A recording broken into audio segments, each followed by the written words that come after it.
When the news broke and was confirmed that a director at the Integrity Commission, IC, had been shot and wounded, I was shocked. I hoped that it was not serious. The rumor mill and conspiracy web were overactive. Had someone gone after the IC and targeted one of its staff? Any shooting is bad, but if there was any attempt to frighten the IC or chill its actions, that would have been terrible indeed. Good day. This is the 90th edition of the Frankly Speaking Jamaica Podcast. Please hit that subscribe button if you have not yet done so. What are you waiting for? And please share this podcast with your colleagues and friends. Desmond Richards comes in on Mrs Dalrymple Philibert and Greg Christie. Winnie Anderson Brown asks about readiness for a smart city. But first, frankly speaking, my commentary. Remember now, prior to Thursday's shooting, the IC had been in the news for several days, and calls continued for the disclosure of the names of 6 parliamentarians who the IC said had illicitly enriched themselves. Going back earlier, we remember that question has been asked in Parliament by JLP MP Everard Warmington about the political antecedents of one director. Then matters climaxed with the report to Parliament Tuesday that the Speaker of the House of Representatives, Mrs Dalrymple Philibert, should be charged for making a false statement in a statutory declaration in relation to a Mercedes-Benz motor vehicle on which she had received a government concession. The charges concern her declarations from 2015 to 2021. Mrs. Philibert said and has repeated that she had forgot. But what seemed to have got universal condemnation was that Mrs. Philibert made the wrong decision by presiding as Speaker at the very session of Parliament where the report was to be tabled. Frankly speaking, in addition, she took action to shut down the opposition being able to ask questions about it. Now, at the time of the shooting, all that was in the air. So it was with some relief that I and the nation learned in short order, just hours later in fact, that initial police investigations suggested the motive was robbery. The director had been trailed from the bank and when he alighted from his car was shot by a motorcycle pillion who took his bag. It was a shooting and robbery, yet another of those. The shooting and robbery are still to be condemned, but had it been a set-off or a suspected hit, that would have been another thing entirely.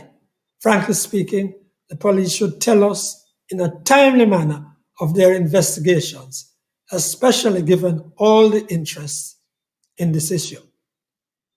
In the end, Mrs. Dalrymple Philibert did the right thing and resigned as Speaker.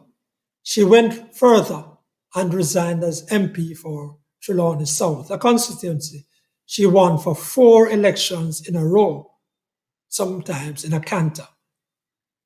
Mr. Christie, the Executive Director of the IC, made comments about the shooting immediately after it occurred.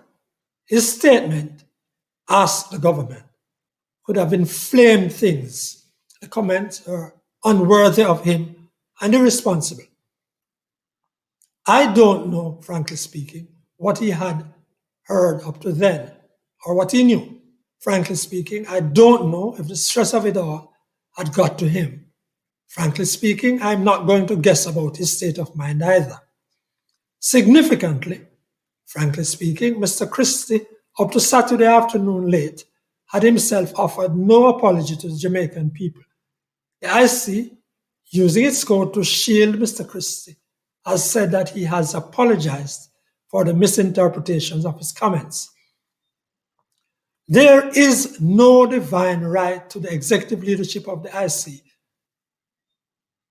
frankly speaking, nor is Mr. Christie indispensable, regardless of his vaunted work as head of the predecessor office. I want to see the IC thrive. It is important to Jamaica. It is important to governance in this country, where people are sick of corruption. The IC is bigger than Mr. Christie, and it must not be held back by him or lose any credibility because of him. Mr. Christie, all things considered, should resign and leave the Integrity Commission to do its work without any reasonable accusation of partisan bias in its actions or about its senior staff. There is too much serious work to be done. That's Desmond Richards, journalist and founder of Rebel Radio, Jamaica. Yes, so the Speaker of the House, Mrs Dalrymple, has resigned from her post as Speaker and as Member of Parliament. Now, that is what she should have done in the first place. Instead of doing that, she used her political influence or political power to act as judge and jury in the House after she was indicted by the Integrity Commission on serious charges. Now, as a lawyer, she knows that she cannot be the judge and juror in her own case. Yes. Now, as it relates to her resignation as Member of Parliament, my reports are that she was contemplating not to run in the next elections. And I have reports that her constituents are not pleased with her performance. And therefore, I think she sees the opportunity to quit because I don't think she was planning to run for the next general elections. Yes, this is what must be done. But one of the things that we should know, that she resigned voluntarily. The Labour Party and her government never asked her to resign. And I am sure that at the time when she resigned, there was no question from the Prime Minister nor the government, her government, for her to resign. And the nature of our politics is that the majority of Labour Party supporters and government members were in support of her not to resign and to preside over the Parliament. That is the nature of the politics that we have in the country.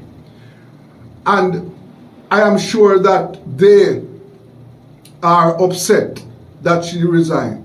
Now, what is going to happen to the people of South Trelawney? Is the government going to call a by-election, or they are going to remain unrepresented until the next general elections? Let's watch and see. Now, we also observe that the executive director of the Integrity Commission, Mr. Christie, has come under some criticism on social media for comments he made when he was asked for his comment on the shooting of the director on Thursday. He told the reporter that he should ask the government. Now, what is wrong with that? It is the government responsibility, the state responsibility to provide security. The 900 and odd murders, the high murder rate, the high crime rate in Jamaica over the last 21 years. Who is responsible? The government is responsible for ensuring that the environment, the communities are safe for people to go about their business. The high rate of robberies and shootings, is it the responsibility of the government?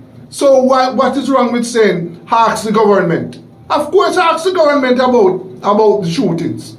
Who else you must ask? Simple ask for the government, referred the reporter to the government about the incident. That shooting Thursday is part of the statistic for 2023. And although there has been some reduction, with the crime rate is too high. That's Desmond Richards, journalist and founder of Rebel Radio, Jamaica. And now to Winnie Anderson Brown.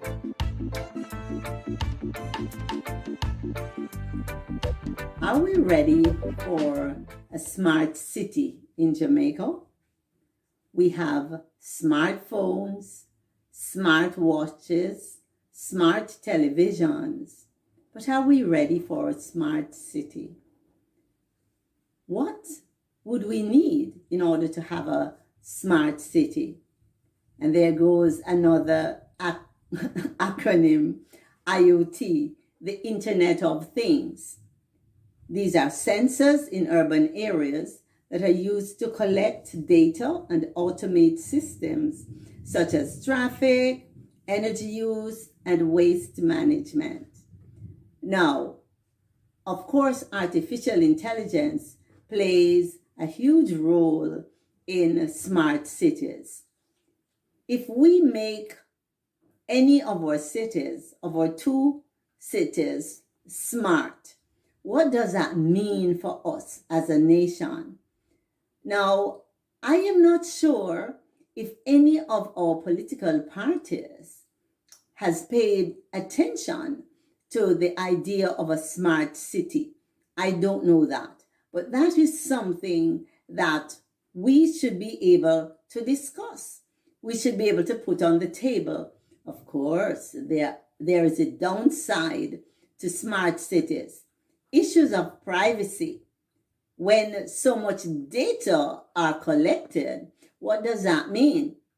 It means that citizens have less privacy. Are we up for that? In Jamaica, even to be properly identified is a challenge. Not everybody wants to be identified. For whatever reason, people are not comfortable with being identified. Using aliases, that is popular. And I meet people from time to time who really do not want their names known. They may tell you a first name, but not the last name. What are the implications of having a smart city in Jamaica? Would that help to reduce crime? Would that make our systems more efficient? Just food for thought. That's Winnie Anderson Brown, educator and health facilitator.